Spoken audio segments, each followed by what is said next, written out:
walk me through focused thought for 17 seconds and give an example of what that would be step by step? Yeah, what subject? The subject of manifesting a lot of money.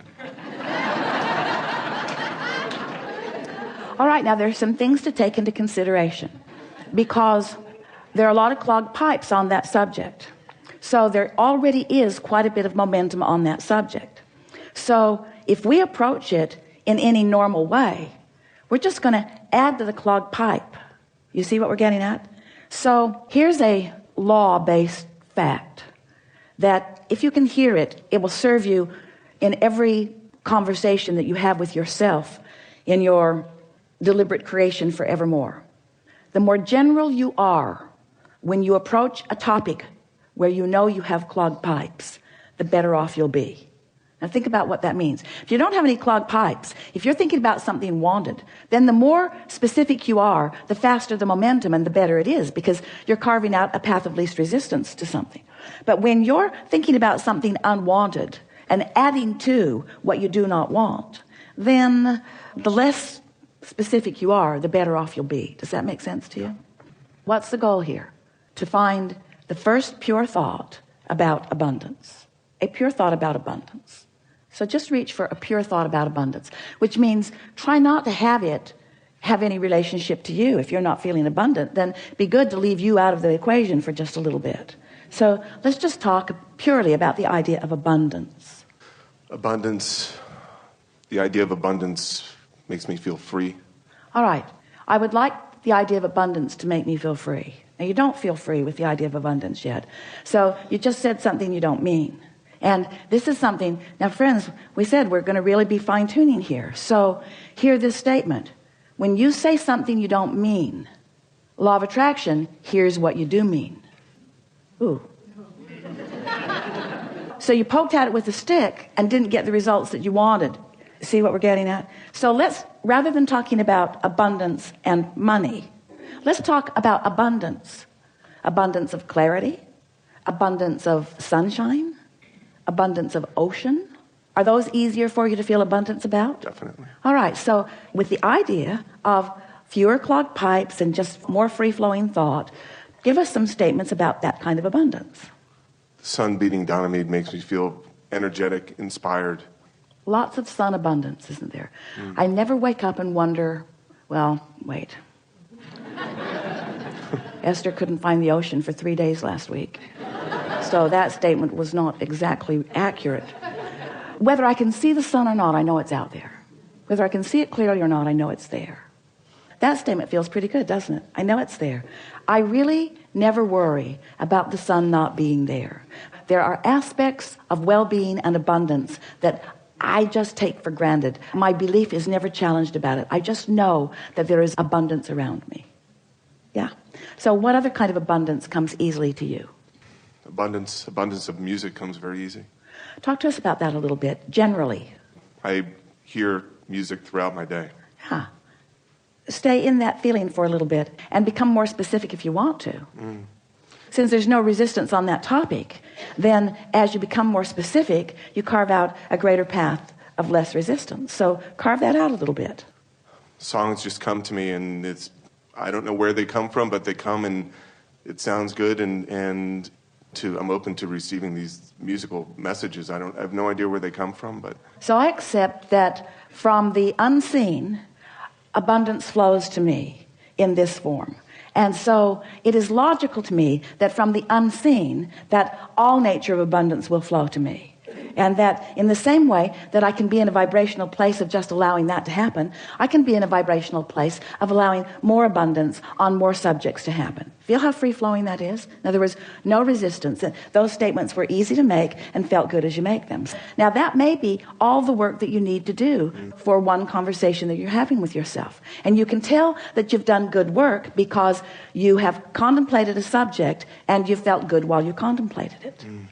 So we're going to make a statement to you, really to all of you. This is another refined point, very fine-tuning, deliberate creators that we are visiting with here today. So how do you feel about the concept of, in order to get the results that you want, if you've got some clogged pipes, just never mind them, lay some new pipes? Doesn't that make perfect sense to you? Isn't that an easy to understand concept? So now we just want to insert this very important understanding. When you're standing in the middle of clogged pipes, and you know you are because you feel uncomfortable, that's not the time to try to lay new pipes, because all you do is increase the clogging of the pipes that already exist. So here's a statement that we want you to remember. We want you to somehow, some way, and we'll talk more about that as we're moving forward, somehow, some way, get on this high-flying disc. Usually happens first thing in the morning, before things have come to thwart it. Sometimes you don't make it to breakfast, but first thing in the morning is when you're most likely to feel it. And the more you reach for it, the more you care about it, the more you milk it when you are there, the more you will own it, the easier it will be, the more the momentum will be there, the more often you'll be there, the easier it'll be to be there. So let's say you're there, and it doesn't matter if you even know how you got there. Esther was talking to a friend on the telephone the other day, and they got on the subject, and they were laughing so hard. They were laughing so hard that neither one of them could understand what the other one was saying. What? I can't understand you. What? I can't understand you. And so Esther has decided that she never needs to meditate again. She'll just remember that conversation, and she goes right to that high-flying disc. In other words, when you get hold of something that feels like that, just milk it and milk it and milk it and milk it and milk it, and use it for your reason for feeling the way that you're feeling. So here's the statement. We've been teasing you about it. It's time to deliver it to you. Do all of your laying of new pipes from your high-flying disc. All of them from your high-flying disc. So the other day, after laughing and laughing and laughing and laughing and laughing with this friend, Esther replayed that conversation over and over and over and over and over and over and over and over and over in her mind all day long. We'll tell you what they were laughing about. We warn you, you kind of had to be there. So they're talking about the same thing that you're asking about. They're reaching for high-flying thoughts. And Esther is saying, I've discovered that the more general I am, the easier it is to stay there. And so she was saying, I love words like clarity, and I love the feeling of invincibility, and I've got this pen that I pretend is my magic wand, and I'm just waving it around, and it feels like the entire universe is responding to what I'm asking for.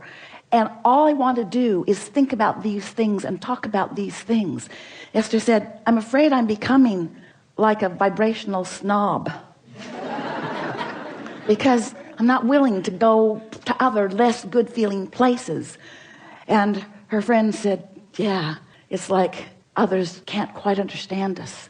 She said, it's like being in that room at the insane asylum.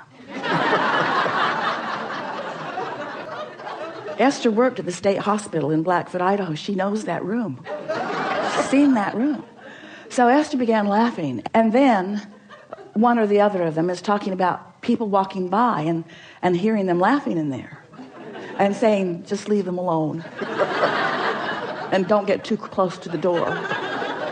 And then Esther said, yeah, and they'll slip food under the door to us. And her friend said, yeah, and we'll think we manifested it. So on and on and on and on. You've never heard two people snort more. So finding something like that,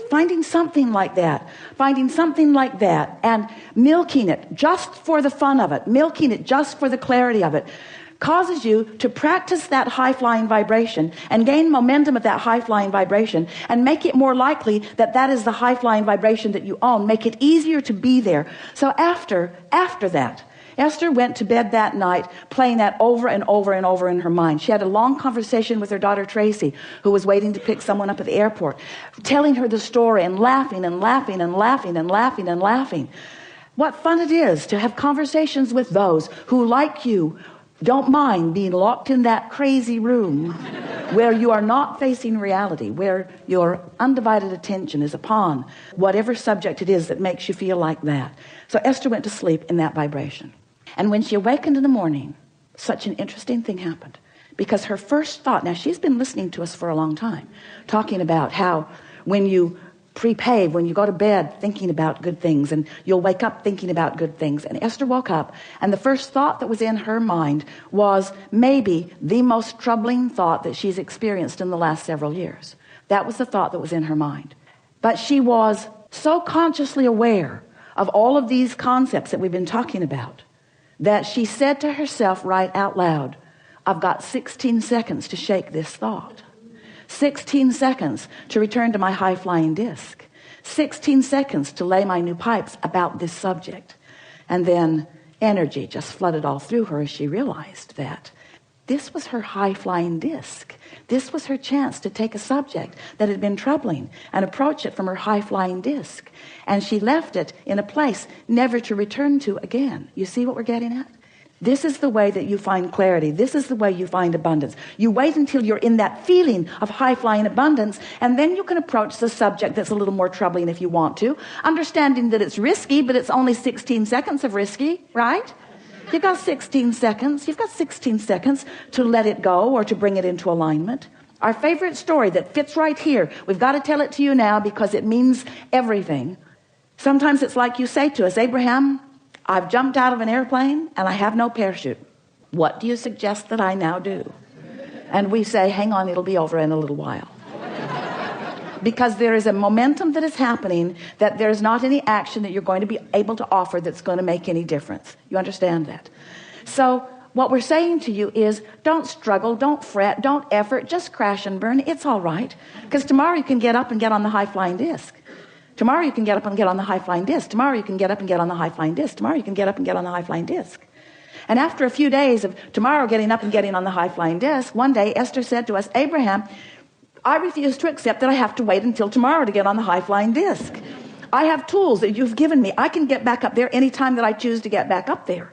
So what are we talking about? We're talking about your conscious awareness of your vibrational output, yes? We're talking about your conscious awareness that you are vibrational beings, yes? We're talking about your awareness that you can choose the vibration of your being in this moment, but that it takes a little practice, yes? And some subjects have enough momentum going that it's going to take getting up tomorrow and getting up tomorrow and getting up tomorrow and getting up tomorrow. This could take a while, getting up tomorrow and getting up tomorrow and getting up tomorrow. But if you get up on enough tomorrows and you reach for that high-flying disc and find it, then what happens next will be vivid evidence of how you're doing with your high-flying disc. We so want you to understand that in this day, evidence of what disc you're on is going to be all around you. Esther said the other day, the people around me are making me believe that I might be on the Henri disc. She resented them, but she had to accept she had rendezvoused there with them. You pick the disc and you'll rendezvous with others who have picked the disc, you see. And sometimes if you don't realize that you're on it till you're on it, there's enough momentum going that it's hard to get off of it. But that's the work. So here's the rule of thumb that we would follow if we were standing in your physical shoes. The better we feel, the more we would milk it. The worse we feel, the more we would try to ignore it. That's what Jesus meant when he said, turn the other cheek. Choose your vibration and give it your undivided attention if it feels good. And give it as little attention as you can if it doesn't feel good.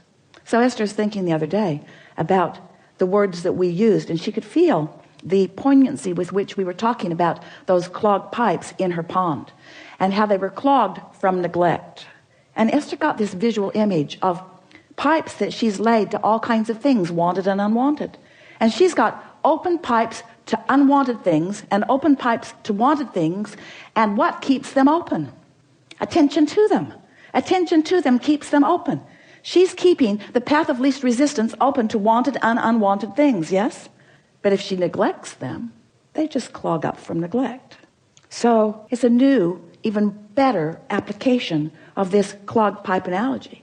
What paths of least resistance are you carving open every day? I hate that guy. I've always hated that guy. That guy is such a pain. The guy dogs me. I think he stalks me. He's everywhere I go. I don't like that guy. That person at work is everywhere I go, always in my face. Who's keeping the pipes open? That's what we want to ask you. You are. You're always the one who's keeping the pipes open. So if you look around any environment, whether it's the environment of your memory, whether it's the environment of your work, whether it's the environment of your family, whether it's the environment of the people that you are moving through the freeways with, whatever environment that you're moving around in, you are the one who's keeping the pathways open. You're the one that gets to decide. So be more specific if it's a pathway you want open, and be more general if it's one that you would like to just sort of stop. The more general you are, the less momentum there will be. Helpful? Really good. Thank you. Yes, indeed.